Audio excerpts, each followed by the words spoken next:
The Bible is a book of many things. Religion, pillaging, looting, and a lot of other things. Some people think that the story of Jesus is the most important story in the Bible. They are wrong. The most important story is the one of Moses. Let me tell you. Moses was a foxy dude, and from day one was very popular amongst the females. They once found him floating in a basket covered in blankets, and were so enamored they had to remove him from his blankets and admire him. Moses was a bit of an odd child. Amongst other things, he spoke to plants, literally all the time. Nobody knew why, but Moses was enamored with these plants and their alleged great features like red flames that constantly sparked from them. Moses was truly the peak of popularity amongst the plants. Many people even shipped Moses to marry his pet cactus. One day Moses was wandering through the desert, something he would grow accustomed to over the course of his life. He noticed a bush that was on fire. As he was already accustomed to the talking bushes, he wandered over and asked the bush if it was okay. To his dismay, the bush actually responded to him. Yo, can you help me out, mate? What? You can talk? Yes, put me out of this shit, it's hot! Oh, thank you, now I want you to do something for me. After his enlightening conversation with the bush, Moses went back to his home and went to the king and told him that 10 plagues would come upon him. But there were really 13. They just don't want you to know about the last 3. The first 10 were pretty standard plagues. Water turning into blood, raining frogs, lice, abundance of flies, sick animals, weird things on your skin. It hails a lot, more bugs, and the sun doesn't rise. And you have to kill an animal to save your firstborn child. You know, the usual stuff. But the last 3 that nobody wants you to know about is where it gets weird. The 11th plague, the Lord ordered all of the Israelites to moon the Pharaoh simultaneously and have him bask in the view of their rather furry rears. The 12th plague was something in and of itself.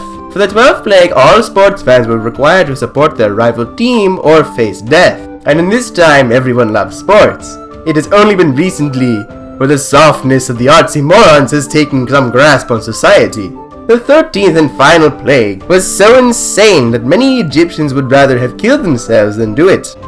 This plague was so devastating that most of the Egyptians perished anyway. What was it, you wonder? It was the misfortune of watching Hayden Christensen in Star Wars. Liar! Just remember, Star Wars happened a long time ago. After the torturous event of watching Star Wars, the Pharaoh decided to release the Jews. I command I see to part. Part C! God? Little help here? Oh, sorry, I was eating my fish. Oi! I was fishing here! Oops. To compensate for the fishermen as the Jews walked through the parted sea, it closed behind them. The Jews then proceeded to wander the desert aimlessly for about 20 years until they came upon a mountain, where God spoke to Moses. Moses! Can you hear me? Yes, a deaf person could hear you. What? Nothing, Lord? Moses, I command thee to go to the top of the mountain and inscribe unto stone the commandments that your people will follow. Moses was gone for a long time, and during this people, the Jews, decided to smelt metal. Because when I am bored, I smelt metal. They smelted all their gold down and made an effigy of a calf, and called him Larry, and promptly decided to worship it. Okay, hold up. First, how did they get the required tools to actually smelt the metal? Secondly, how do they make the baby cow? Thirdly, why a cow? Why do religious people and people in general have such a fascination for cows, worshipping them, having special ways of killing them for meat, or in the case of vegans and the PETA cults, acting like they are the second coming, and some of them go as far as to try to marry them? It's an animal, let's just relax a bit. So Moses came down the mountain and saw this, and promptly dropped the tablet. Obviously, God was angry with this, because it took Moses 40 whole days to scribe them down. So Moses had to go way up back to the mountain and write them down again. This time it took 68 days. Moses returned, this time with an extra tablet in hand. People of Israel, I bring to you the 10 commandments! Moses, you moron! Stop dropping the tablets! Go back and rescribe them! You know what? Screw it. You have 10 now. Hold up again. Was Moses not Jewish?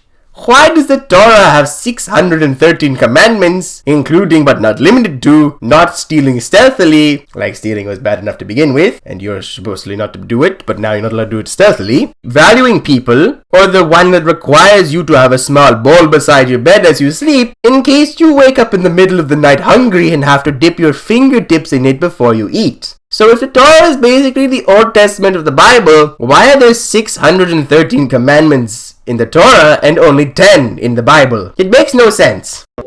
I will get into the drop 7 later, but the original 10 commandments that Moses was given were relatively standard commandments, like thou shalt not have no God before thy God, thou God, Lord God, God, and God. But there was one commandment that made less sense than others. It was the one about not coveting. It gave us specific examples of what you shouldn't covet. And what was on the list? Thou shalt not covet thy neighbor's ox. Wait, so you are telling me that you can ride it, sleep with it, murder it, but you are not allowed to really like it? Again, what is the thing with people and cows? What is so enamoring about them that they're always mentioned?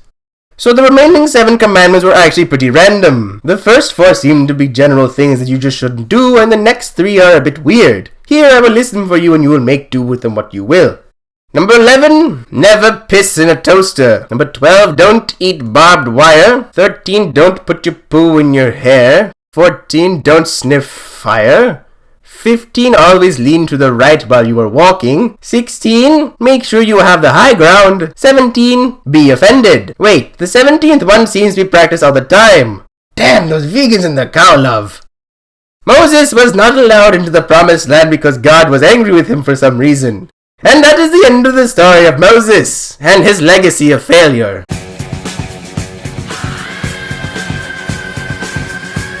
Dyslexius was ordered to eliminate you. On the night you were born, Darth Dyslexius used his powers to summon a powerful lightning storm. One that killed everyone but you. When he returned to the siege, he discovered that he had failed his mission, and the siege turned on him.